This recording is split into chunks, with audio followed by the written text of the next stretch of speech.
In ancient Greek, as in many other languages, verbs communicate various pieces of information beyond just their meaning.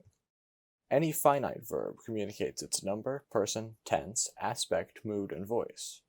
In this video, we will be focusing mainly on number and person. However, let's go through all the information verbs convey. The first is number. This tells us how many people are verbing. In ancient Greek, verbs can be singular, dual, or plural. However, we will focus on singular and plural because they are much more common than dual verbs. Ancient Greek verbs also tell us person. You may have heard of things like first or third person narration, and those terms come from this. A first person verb uses I or we, telling us that the speaker's verb involves them. A second person verb uses you, telling us that the speaker is saying something that their audience is doing. A third person verb uses he, she, it, or they, telling us that the person or people verbing aren't in the discussion. I'm making this a bit more complicated than it should be, but know that this will all make sense once we see some examples. Tenses tell us when something happened. There are past, present, and future tenses. However, in ancient Greek, these are all combined with aspects, which tell us whether the action is simple, continuing, or completed. For example, imperfect verbs like I was walking are past tense continuous verbs. In this video, we will look only at present continuous verbs, simply called the present tense. Another aspect of ancient Greek verbs is voice. This can be active, middle, or passive. Active voice means that the subject of the verb is doing something. Middle voice usually means that the subject is doing something to themselves. Passive voice, the one your English teachers have told you not to use, means that something is being done to the subject of the verb. In this video, we will focus only on active voice.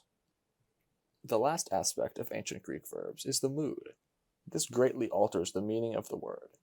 There are 4 moods, but we will focus on the indicative mood, which is used for statements of fact. Just to restate, in this lesson we will learn present active indicative verbs. The only things we'll be changing are the number and person.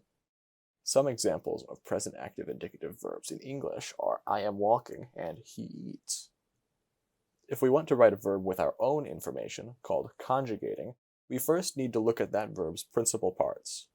Luo, meaning to loose, is the classic example verb, so let's give its dictionary entry a look. I am showing you logeon here, a great resource for finding the meanings of words you encounter. You will see these forms, which are called principal parts. You will learn about the other principal parts later, but know that they give the first-person singular forms of verbs in different tenses and aspects. For the purposes of this video, we will only need the first principal part, which is first and ends with an omega. There are some verbs that don't follow this rule, but just ignore them for now if you find any. Now that we have our principal part, we just have to add on our endings, and we've successfully conjugated our verb. But what are the endings for present active indicative verbs? Let's look. The first person singular ending is omega, so the first person singular form of our verb is our first principal part. The second person singular ending is ace. The third person singular ending is a. Now we move on to plural endings. The first person plural is amen, and the second person plural ending is ete. The third person plural ending looks like this, use. You'll notice that there is a nu in parentheses. This nu only exists when the verb comes before a word starting with the vowel, or when the word comes before punctuation.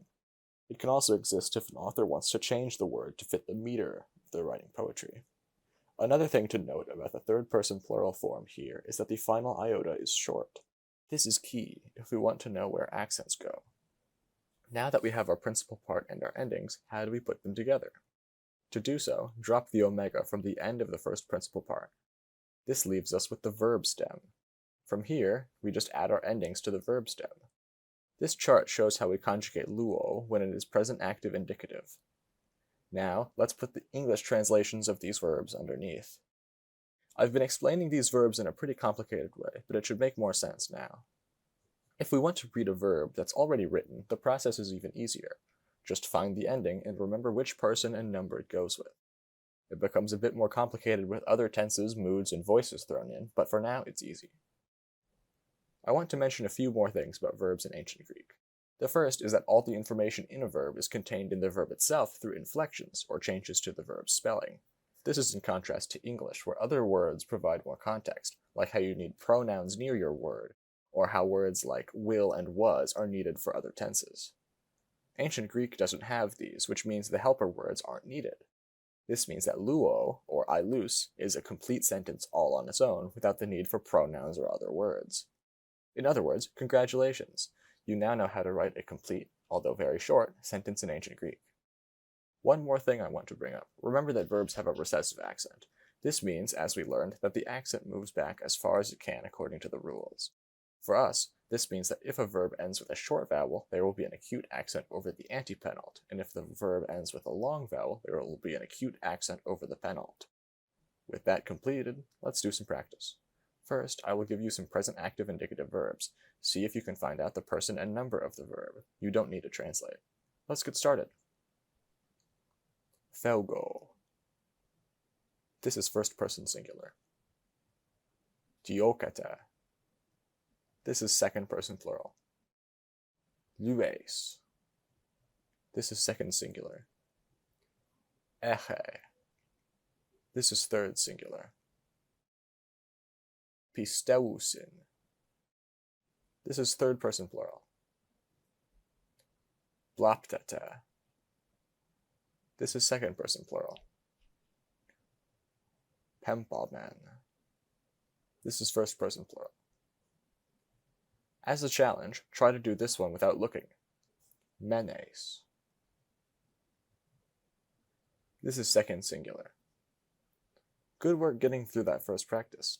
In the next set of practice questions, I'll give you one form of a verb and ask you for another present active indicative form. Let's give it a shot. Thuoman, and I want first person singular. It's thuo. Luusi, second person plural. I was looking for luete. Try to give me the first person plural form of keloete.